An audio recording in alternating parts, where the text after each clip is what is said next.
Tanyakan ke keyakinan Anda. Keyakinan, jika tidak diuji, maka keyakinan akan menguji Anda. Pada sebuah hukum keyakinan, apapun yang Anda yakini dengan penuh akan menjadi kenyataan. Anda selalu berjalan sesuai dengan keyakinan Anda. Tak peduli apa benar atau salah. Semua yang Anda yakini saat ini adalah hasil sebuah proses pembelajaran selama hidup Anda di masa lalu.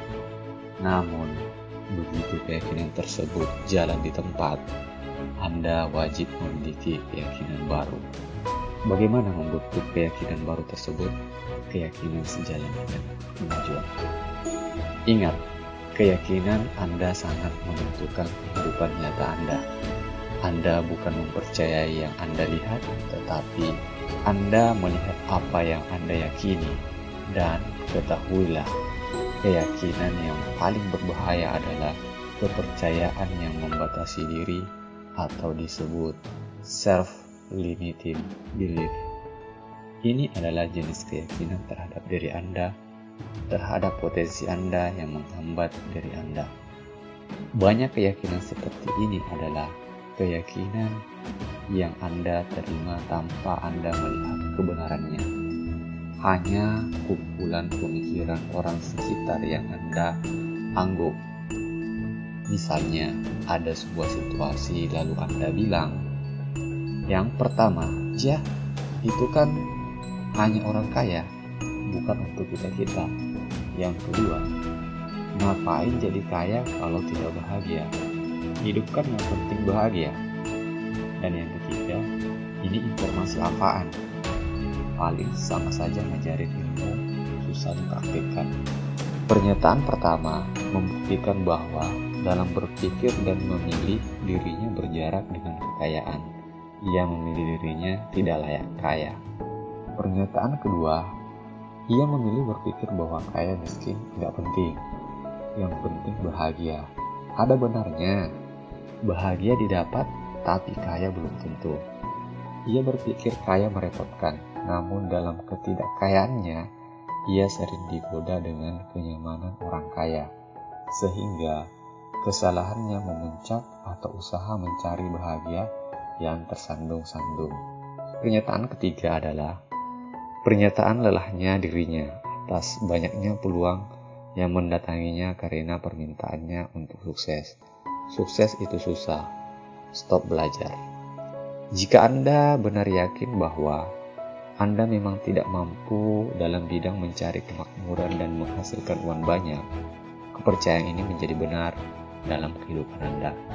Saya berani jujur menyatakan, karena dulu saya berpikir seperti itu, hingga saya memutuskan mengubahnya. Informasi berikut ini adalah cara mengubahnya, yang pastinya setelah belajar banyak tentunya. Dalam dunia fisika, kita mengenal hukum daya tarik dengan istilah magnet hidup. Anda adalah magnet hidup, pikiran Anda adalah motornya magnet hidup tersebut. Bahwa Anda tanpa pengecualian akan menarik orang-orang, peluang-peluang, dan keadaan yang serasi dengan pemikiran-pemikiran dominan Anda ke dalam hidup Anda. Intinya, semua yang datang ke Anda adalah yang Anda tarik. Jika pemikiran-pemikiran yang positif, optimis, penuh kasih, dan menyukseskan, Anda akan menciptakan medan magnet yang menarik, seperti halnya besi terhadap magnet. Apapun yang Anda pikirkan, hukum ini menjelaskan mengapa Anda tidak perlu merisaukan dari mana Anda memperoleh hal-hal yang baik bagi diri Anda.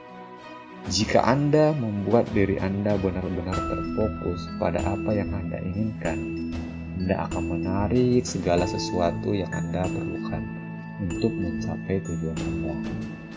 Tepat ketika Anda sudah siap menerimanya, ubahlah cara berpikir Anda. Jadi, sebaiknya kita memilih dan memilah pikiran-pikiran tersebut. Orang-orang yang berhasil adalah mereka yang berpikir dengan lebih efektif dibandingkan mereka yang tidak berhasil. Mereka menghadapi kehidupan mereka, hubungan-hubungan mereka dengan orang lain, tujuan-tujuan hidup mereka, masalah-masalah mereka, dan pengalaman-pengalaman mereka dengan cara berbeda dengan orang lain. Mereka menaburkan bibit yang lebih baik, dan sebagai akibatnya akan menuai kehidupan yang baik pula. Jika belajar bagaimana berpikir dan bertindak layaknya orang sukses, bahagia dan makmur yang lain, maka Anda akan dengan segera dapat menikmati kehidupan yang serupa dengan kehidupan mereka. Ketika sudah mampu mengubah cara berpikir Anda akan dapat mengubah kehidupan Anda. Ilustrasi sederhana. Dalam dunia komputer, kita mengenal ada istilah hardware dan software. Otak kita dan tubuh kita adalah hardware, sementara itu cara berpikir itu software. Software masih terbagi dua lagi, yaitu operation system atau OS dan software aplikasi. Misalnya, OS Microsoft Windows dan aplikasinya Photoshop. Kita bisa menggunakan software tersebut untuk mengubah-ubah foto sesuai keinginan Anda. Nah, di dalam kehidupan ada software aplikasi juga. Misalnya software bahagia, software sehat, software sukses, software santuy, software musik, dan lain-lain. Manusia terlahir tanpa software aplikasi, perjalanan hidupnya lah membuat software tersebut secara perlahan dengan peristiwa-peristiwa berulang, dengan informasi-informasi dari sekitar kita. Yang menjadi masalah dalam kehidupan biasanya adalah OS, operasi sistemnya yang tidak bisa mengaplikasikan softwarenya. Misalnya OS-nya Android dan aplikasinya CorelDRAW di ponsel. Program CorelDRAW pasti tidak bisa berjalan sukses di ponsel Android. Dalam kehidupan, operasi sistem adalah sistem keyakinan Anda, belief system Anda, sementara sukses, bahagia, sehat, senyum, musik, olahraga, bekerja, memasak, ikhlas, ringan tangan, adalah software yang harus diinstal, yang harus dipasang dengan sengaja, dengan pilihan sadar. Yang menjadi pertanyaan sekarang adalah, kenalkah Anda dengan operasi sistem Anda? Hal ini mungkin akan menjawab banyak pertanyaan pribadi seperti, kok saya sudah ikut kursus, berguru, ambil mentor, tapi nggak berubah apa-apa. Sering ke orang pintar, workshop, tapi ternyata saya juga nggak bisa bertemu solusi. Dan sudah ikut kebanyakan pelatihan malah bingung. Mari kita lihat ke dalam diri sebentar saja. Jangan-jangan bukan aplikasinya yang salah, tapi operasi sistemnya yang nggak cocok. Nantikan video-video saya selanjutnya. Salam sukses dari saya, tetap semangat dan selalu perbaiki diri.